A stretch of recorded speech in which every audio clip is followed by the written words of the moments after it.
नमस्कार साथियों, स्वागत है आपका मेरे इस यूट्यूब चैनल द स्मार्ट ज्ञान अड्डा में।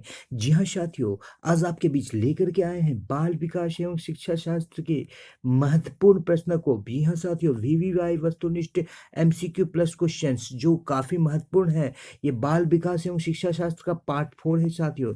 यदि पार्ट 1, पार्ट 2, पार्ट 3 आपने मिस कर दिया है साथियों, तो वीडियो के नीचे दिए गए लिंक को खोल करके आप चैनल में जा सकते हैं और पार्ट 1, 2 और पार्ट 3 को देख सकते हैं। आप गूगल से भी द स्मार्ट ज्ञान अड्डा या यूट्यूब में द स्मार्ट ज्ञान अड्डा सर्च करके भी आप इन वीडियोज़ को देख सकते हैं। जी हाँ साथियों, जैसा कि आप जानते हैं, बाल विकास एवं शिक्षा शास्त्र शिक्षक के लिए होने वाली सभी परीक्षाओं के लिए अत्यंत महत्वपूर्ण है, चाहे वो बीटेट हो, सीटेट हो, एस्टेट हो या किसी भी राज्य की होने वाली टेट परीक्षा हो। और आगामी होने वाली जो प्रधान अध्यापक, प्रधान शिक्षक की परीक्षा है, उसके भी सिलेबस में यह मुख्य रूप से शामिल अंश है साथियों। तो आज का वीडियो काफ़ी महत्वपूर्ण होने वाला है साथियों, इसको स्किप नहीं करेंगे, शुरू से अंत तक देखेंगे। और वीडियो यदि पसंद आएगा तो वीडियो को लाइक और शेयर करना ना भूलेंगे साथियों। अब तक यदि चैनल को सब्सक्राइब नहीं किया है साथियों, तो चैनल को सब्सक्राइब कर दे, और पहली बार विजिट कर रहे हैं तो निश्चित रूप से चैनल को सब्सक्राइब कर दे। ये चैनल आपके उज्जवल भविष्य की कामना करता है। जी हाँ साथियों, देखते हैं ये जिंदगी हमें कब तक भटकाएगी। जी हाँ साथियों, देखते हैं ये जिंदगी हमें कब तक भटकाएगी। किसी दिन तो कोशिशें हमारे लंग लाएगी, उस रोज हम आराम से बैठेंगे अपने कमरे में साथियों, और कामयाबी बाहर हमारा दरवाजा खटखटाएगी। जी हाँ साथियों, तो फिर देर किस बात की, शुरू करते हैं आज का वीडियो और लेते हैं आज का पहला स्लाइड। और ये रहा आपके बीच। जी हाँ साथियों,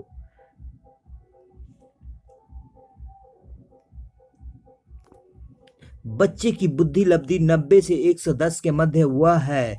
यहाँ पर जो ऑप्शन है साथियों, उसमें से जो प्रश्न का जो उत्तर है उसे यहाँ पर रेड कलर से लिखा गया है साथियों। कुछ साथियों का ये कहना था कि हमें पीडीएफ चाहिए, तो पीडीएफ के दृष्टिकोण से ये काफ़ी महत्वपूर्ण है साथियों। तो जो इसकी 90 से 100 के बीच होती है उसे हम लोग क्या कहते हैं साथियों, सामान्य बुद्धि कहते हैं। 90 से 100 बीच जिसकी बुद्धि लब्धि होती है, आईक्यू होती है, इंटेलिजेंट क्विटेंट होती है, उसे हम लोग क्या कहते हैं साथियों, सामान्य बुद्धि कहते हैं। बच्चे के लिए निःशुल्क एवं अनिवार्य शिक्षा अधिकार अधिनियम कितने वर्ष के बच्चों के लिए लागू होता है? निःशुल्क एवं शिक्षा अनिवार्य अधिनियम कितने वर्ष के लोगों के लिए लागू होता है? कई सारे ऑप्शन है, 6 से 12, 6 से 13, 11 से 5। तो इसका सही जवाब क्या है साथियों, 6 से 14 वर्ष के बच्चों के लिए लागू होता है। दोनों प्रश्न काफी महत्वपूर्ण है साथियों। एक बच्चे की बुद्धि और विकास के अध्ययन की सर्वाधिक अच्छी विधि कौन सी विधि है? सर्वाधिक अच्छी बुद्धि और विकास के अध्ययन के लिए सर्वाधिक अच्छी विधि कौन है? तो मनोविश्लेषण विधि, तुलनात्मक विधि, सांख्यिकी विधि। यहाँ पर इससे कंफ्यूजन हो सकता है, लेकिन ये विकासीय बुद्धि जो है सबसे महत्वपूर्ण है, यहाँ पर ध्यान रखेंगे साथियों। मनोविश्लेषण विधि सबसे अच्छी विधि नहीं है। गार्डनर ने 7 बुद्धि का अधिमान निर्धारित किया, इनमें से कौन सा सही नहीं है? स्थान संबंधी बुद्धि, अंतर्वेद बुद्धि, भावनात्मक बुद्धि और भाषात्मक बुद्धि। तो ये भावनात्मक बुद्धि सही नहीं है। ये क्या है? सही नहीं है। भावनात्मक बुद्धि क्या है? सही नहीं है साथियों। तो काफी महत्वपूर्ण है वीडियो को लाइक कर दे, शेयर कर दे। चैनल को अब तक सब्सक्राइब नहीं किया है तो सब्सक्राइब कर लें साथियों। और लेते हैं आज का अगला स्लाइड। जी हाँ साथियों, ये रहा आपके बीच 5वें नंबर का प्रश्न। यदि एक बच्चे की मानसिक आयु 5 वर्ष तथा वास्तविक आयु 4 वर्ष है, तो उस बच्चे की बुद्धि लब्धि होगी 125 होगी साथियों। मानसिक आयु 5 वर्ष है और ये है 5/4 गुना 100। इस तरह से हम लोग निकालेंगे इसको, 5/4 गुना 100 इसको करेंगे तो ये से कट जाएगा। इससे कितना बार में 4 दूना 8 और 2 पर 20, 4 5 20, तो 25 से ही गुना होगा तो 125% होगा।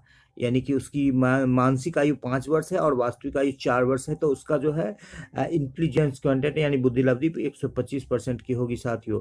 मनोविज्ञान शिक्षा का आधारभूत विज्ञान है, यह किसने कहा है?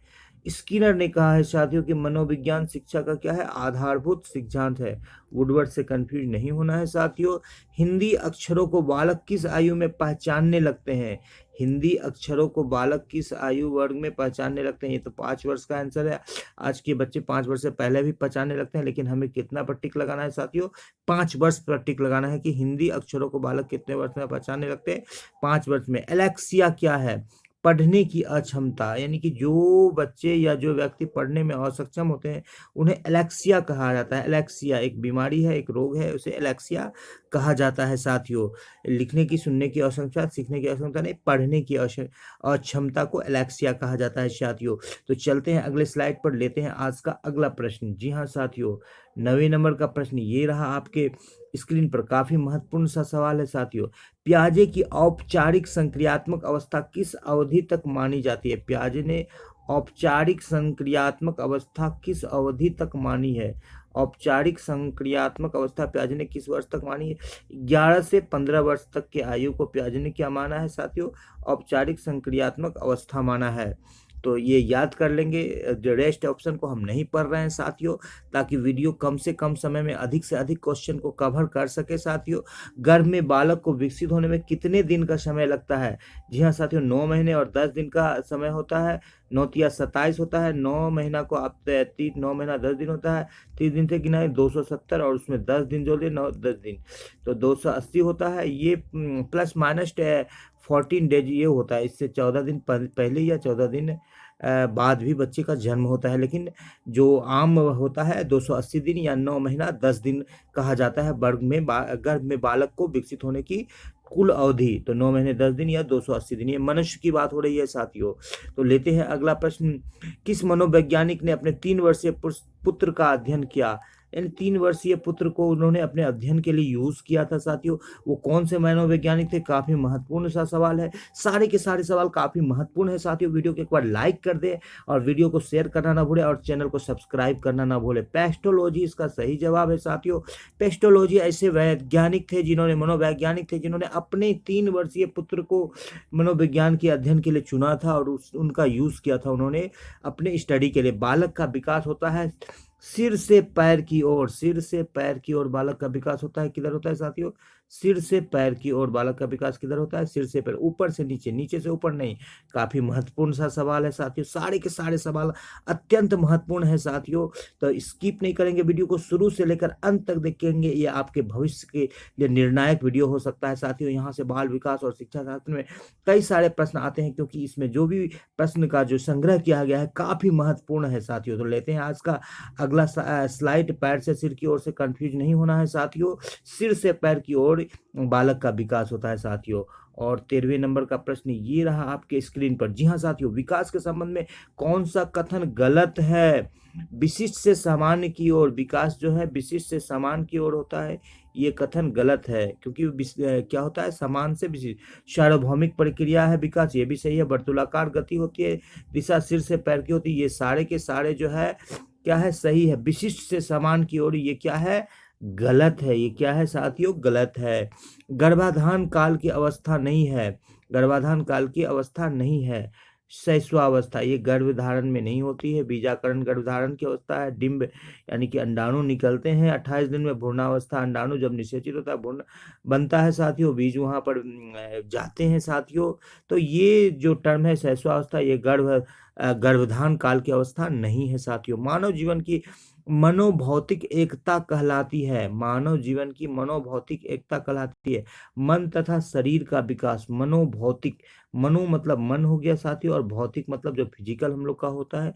तो यहाँ मन तथा शरीर दोनों की बात हो रही। शरीर तथा हड्डी नहीं होगा साथियों, शरीर तथा हृदय नहीं होगा साथियों, आत्मा तथा मांसपेशी नहीं होगा। तो इस वर्ड को आप पकड़ेंगे तो इस सवाल को आप पकड़ लेंगे। मनोभौतिक, मन तथा शरीर का विकास यहाँ पर होता है। गर्भ में सर्वप्रथम निर्माण होता है। काफी महत्वपूर्ण सवाल है साथियों। सबसे पहले क्या बनता है? सिर से पैर, यानी सिर से पैर की ओर जब विकास होता है, सिर से पैर की ओर, तो सबसे पहले बनेगा क्या साथियों? सिर ही बनेगा मानव में। तो यहां से भी आप उस प्रश्न को याद कर सकते हैं कि साथियों की गर्भ में सर्वप्रथम किसका विकास होता है? सिर का विकास होता है साथियों। तो चलते हैं अगले स्लाइड पर, लेते हैं आज का अगला स्लाइड। रुकावटें आती है सफलता की राहों में, ये दोष नहीं जानता, फिर भी वह मंजिल पा ही लेता है जो हार नहीं मानता। जी हाँ साथियों, हार नहीं मानना है, लगातार अपने मंजिल के लिए प्रयासरत रहना है साथियों। और ये लेते हैं आज का 17वां प्रश्न। जन्म के समय शिशु में कितनी हड्डियां होती है साथियों? तो कई सारे किताबों में कई सारे जो दिए जाते हैं। तो ये जो 270 का जवाब है साथियों, यहाँ पर मिसप्रिंट हो गया है। यहाँ पर 320 का जवाब सही जवाब है साथियों। यहाँ पर 320 हड्डी जो है शिशु अवस्था में, ये सही जवाब है साथियों। जब उम्र बढ़ती है तो 1 साल से 2 साल जब उम्र होती है तो कई सारे हड्डियां जुटने लगती है, तब 270-80 होती है। जन्म के समय जो होता है, ये जन्म के समय की बात कर रहा है, बिल्कुल नवजात इन्फेंट शिशु की, तो ये 320 हड्डी इसकी सही जवाब होगी साथियों। बालक में माँ को पहचानना प्रारंभ कर देता है। 3 माह की उम्र में बच्चा माँ को पहचानने लगता है। 90 दिन के बाद बच्चा क्या करता है, माँ को पहचानने लगता है। तो ये काफी महत्वपूर्ण सवाल है। बालक के जन्म के समय शिशु के मस्तिष्क का भार होता है 300 ग्राम, 400 ग्राम, 450। यहाँ पर साढ़े वाला बात है 350 ग्राम। यानी कि जब बालक का जन्म होता है तो उसके मस्तिष्क का भार कितना होता है, 350 ग्राम। तो ये औसत भार लिया गया है साथियों। कोई बच्चा 3 kg का, कोई 2.5 kg का, कोई 2 kg का, कोई 4 kg तक का भी होता है साथियों, 4.5 तक का भी होता है, 1.5 kg का भी होता है। तो ये 350 ग्राम हर बच्चे का मस्तिष्क का भार नहीं होता, ये औसत भार लिया गया है साथियों। ये एवरेज लिया गया है कि औसत भार कितना होता है बच्चे के मस्तिष्क का, तो 350 ग्राम। कल्पना जगत में विचरण होता है। जी हाँ साथियों, कल्पना जगत में कौन करता है, किशोरावस्था ऐसे होते हैं जिसे कि आंधी तूफान के भी अवस्था कहते हैं, और वो एकदम पूरा कल्पना में डूबा हुआ रहता है। बालक उस समय कल्पना जगत में डूबा हुआ रहता है, बालक किशोरावस्था में। तो किशोरावस्था आंधी तूफान की अवस्था होती है, और उस समय बच्चे क्या होते हैं कि कल्पना जगत में डूबे हुए रहते हैं साथियों। लेते हैं आज का अगला स्लाइड। क्या कहता है आज का अगला स्लाइड, ये रहा आपके स्क्रीन पर साथियों। 21वें नंबर का सवाल ये रहा, बालक मुख्य रंगों की पहचान कर लेता है। जी हाँ साथियों, रंग की पहचान बालक कब करने लगता है, तो 5 वर्ष की उम्र में बालक रंग को पहचानने लगता है। एक चीज ध्यान रखेंगे साथियों कि 5 वर्ष में बालक अक्षर भी पहचानने लगता है और 5 वर्ष में रंग भी पहचानने लगता है। लेकिन आजकल के बालक जो है 5 वर्ष से पहले ही पहचानने लगते हैं। लेकिन इस चीज को आप ध्यान नहीं रखेंगे, जो मनोविज्ञान कराए 5 वर्ष तो 5 वर्ष। जी हाँ, छोटे छोटे वाक्यों को बोलना तथा 3 पहियों की साइकिल चलाना वह किस अवस्था में होता है, किस अवस्था में होता है, तो ये शैशवावस्था में ही बालक वो कहता है, जिसको हम लोग ये देते हैं उसको चलाने के लिए, छोटे मोटे साइकिल को चलाने लगता है। तो काफी कंफ्यूजिंग सवाल है। छोटे छोटे बालकों को यहाँ पर देख लेते हैं फिर से उस पर। छोटे छोटे वाक्यों को बोलना तथा 3 पहियों की साइकिल को चलाना, यह कार्य किस अवस्था में होता है, ये शैशवावस्था में दिया गया है साथियों। ये बाल्यावस्था में भी बच्चे करते हैं, और बाल्यावस्था के बाद शैशवावस्था के बाद बाल्यावस्था आता है, तो शैशवावस्था में भी ये सही जवाब है। निम्न में से किस घटना की ओर बालक सर्वप्रथम आकर्षित होना प्रारंभ करता है, तो सबसे पहले माँ, भोजन, ध्वनि और प्रकाश। काफी महत्वपूर्ण सवाल है साथियों, नोट कर लेंगे। तो सबसे पहले बच्चा किसकी ओर आकर्षित होता है, ये लाइट की ओर, प्रकाश की ओर।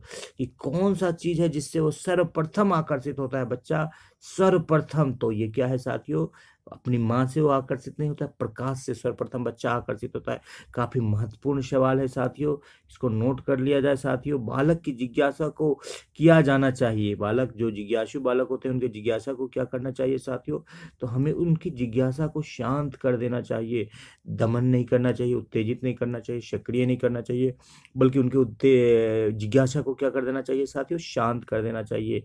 लेते हैं आज का अगला प्रश्न। काफी महत्वपूर्ण प्रश्नों का जखीरा आज आपके बीच लेकर के आया हूं साथियों। तो वीडियो को स्किप नहीं करेंगे, शुरू से अंत तक देखेंगे साथियों। 25वें नंबर का सवाल, भारत में बाल विकास की शुरुआत कब हुई, 1930 में हुई साथियों। बाल विकास का शुरुआत भारत में कब हुई, 1930 में। किशोर अवस्था में सामाजिक विकास पर जिसका प्रभाव नहीं पड़ता वह निम्न में से कौन सी है।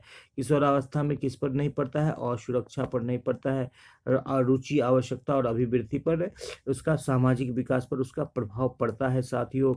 किशोर अवस्था में चरित्र निर्माण से जो अवस्था संबंधित है वह इनमें से है, परंपराओं को धारण करने की आधारहीन आत्मचेतना की अवस्था। ये सही जवाब है साथियों, उसको रेट कर दिया गया। आधार युक्त आत्मचिंतन की अवस्था, स्वकेंद्रित अवस्था। तो किशोरावस्था में चरित्र निर्माण से जो अवस्था संबंधित है वह निम्न में से है, आधारहीन आत्मचेतना अवस्था।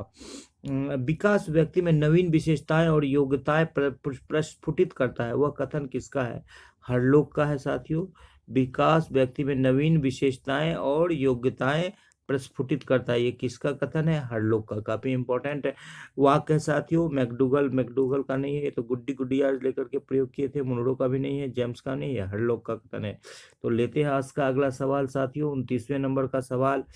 किशोरावस्था नया जन्म है जिसमें उच्चतर और श्रेष्ठतर मानव विशेषताओं का जन्म होता है, यह किसका कथन है? जी हाँ साथियों, ये स्टैनली हॉल का कथन है। और ग्रेफडे और जॉनसन सिम्पसन का है। किशोरावस्था आदर्शों की अवस्था है, सिद्धांतों के निर्माण की अवस्था है, साथ ही जीवन का समान समायोजन की परिभाषा देने वाले हैं जीन पियाजे। या समायोजन बहुत महत्वपूर्ण शब्द है साथियों। समायोजन से आप याद कर सकते हैं जीन पियाजे। ये मानसिक विकास का संबंध नहीं है शिक्षार्थियों के वजन और ऊंचाई से मानसिक विकास का संबंध नहीं, स्मृति से है, तर्क एवं निर्माण से है, अवबोध की क्षमता से है। मनुष्य के शरीर की हड्डियों की संख्या कम से कम होती है, जितना जब उम्र बढ़ेगा हड्डी की संख्या उतना कम होती चली जाएगी साथियों। तो प्रौढ़ावस्था में सबसे कम हड्डी होती है। जितना बच्चे छोटे रहते हैं, जैसे कि शिशुअवस्था में हम लोगों ने देखा था 320 हड्डी, फिर 270 हड्डी, फिर होते होते कितना आ जाता है 206 में आकर के रुक जाता है साथियों। तो चलते हैं आज का अगला स्लाइड लेते हैं साथियों। ये किशोरावस्था की प्रमुख समस्या है। जी हाँ साथियों, किशोरावस्था की प्रमुख समस्या क्या है? समायोजन नहीं। समायोजन की समस्या जो है किशोरावस्था की सबसे प्रमुख समस्या है। शिक्षा की नहीं, अच्छे परीक्षा परिणाम देने की, समायोजित नहीं कर पाते हैं किशोरावस्था बड़े संघर्ष और तूफान की अवस्था है। यह कथन है स्टैनले हॉल का, और किलट्रॉप का भी नहीं है, स्किनर का नहीं, थर्नाक। जीन पियाजे के अनुसार संज्ञानात्मक विकास की अवस्थाएं हैं 4 अवस्थाएं। काफी महत्वपूर्ण सवाल है साथियों। जीन पियाजे ने संज्ञानात्मक विकास की 4 अवस्थाएं। एरिक्सन के अनुसार कौन सी अवस्था में बालक अधिक अधिक पहल करता है लेकिन बहुत सशक्त भी हो सकता है, जो दोष भावना की ओर ले जाता है? 3 से 6 वर्ष तक पहल बनाम दोष अवस्था कहा जाता है साथियों। बहुत ही महत्वपूर्ण सवाल है। लोग कंफ्यूज करके किशोरावस्था की जवाब दे देते हैं, लेकिन 3 से 6 वर्ष तक की जो है पहल बनाम दोष अवस्था के नाम से जाना जाता है। इसको नोट कर लेंगे साथियों। ये एरिक्सन के अनुसार इस बात को कहा गया है साथियों। तो चलते हैं आज के अगले स्लाइड पर और लेते हैं आज का अगला स्लाइड। जी हाँ साथियों, मानसिक विकास को प्रभावित करने वाला कारक नहीं है। धार्मिक वातावरण मानसिक विकास को प्रभावित नहीं करता है। परिवार का वातावरण प्रभावित कर देता है, सामाजिक स्थिति प्रभावित कर देता है, परिवार की आर्थिक स्थिति प्रभावित कर देता है, लेकिन धार्मिक वातावरण मानसिक विकास को प्रभावित नहीं करता है। नैतिक तर्क का अवस्था सिद्धांत किसने दिया? कोहलबर्ग ने। नैतिक तर्क की अवस्था सिद्धांत किसने दिया? तो आज का वीडियो काफी महत्वपूर्ण है साथियों। इसी तरह के वीडियोस को लेकर आते रहेंगे। वीडियो पर पहली बार देख रहे हैं या अब तक चैनल को सब्सक्राइब नहीं किया है साथियों, तो बिल्कुल सब्सक्राइब कर दे। यह आपके उज्जवल भविष्य के लिए हमेशा प्रयास रहता रहेगा ना। द स्मार्ट ज्ञान अड्डा। जी हाँ साथियों, एरिक्सन का कथन नहीं है, पावलोव का नहीं है, फ्रायड का नहीं। वंशानुक्रम के से संबंधित प्रयोग चूहों पर किसने किया? मेंडल ने, कार्ल पियर्सन ने, मैकडब ने, पावलोव ने। जी हाँ साथियों, तो वंशानुक्रम से संबंधित चूहों पर प्रयोग जो है ये मेंडल ने किया है साथियों। और यहाँ पर देखते हैं आज का अगला प्रश्न है, कौन सा ऊर्जावान मित्रवत बालक का लक्षण नहीं है? तो आसानी से चिढ़ने वाला ये ऊर्जावान मित्रवत बालक का लक्षण नहीं है साथियों। 39वें नंबर का सवाल का जो ये जवाब मेंडल दिया गया है साथियों, मेंडल ने मटर पर प्रयोग किया था। यहाँ पर इसका जवाब जो है गलत जवाब है साथियों। तो ये इसका जो जवाब होगा 39वें नंबर का, ये पावलोव इसका जवाब होगा साथियों। पावलोव ने जो है चूहों पर प्रयोग किया था, और 21 बार उसका पूंछ को काट दिया था और फिर भी वो पूंछ आ जाते थे साथियों। तो इस तरह से 39वें नंबर का सवाल का यहाँ पर गलत प्रिंट हुआ है साथियों। और कौन सा ऊर्जावान मित्रवत बालक का लक्षण नहीं है? खुशमिजाज, सामाजिक ऊर्जा का उच्च स्तर, आसानी से चिढ़ने वाला। तो आसानी से चिढ़ने वाला खुशमिजाज बालक का लक्षण नहीं है साथियों। तो चलते हैं आज के स्लाइड के अंतिम पायदान पर साथियों। तो ये आप यदि आपको अब तक वीडियो यदि पसंद आया है साथियों, तो वीडियो को शेयर कर दे। वीडियो ये पसंद आया है साथियों तो वीडियो को शेयर कर दे।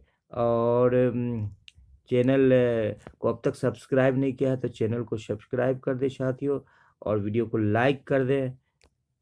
ये चैनल आपका अपना चैनल है साथियों, और इसी के साथ आपसे विदा लेते हैं साथियों।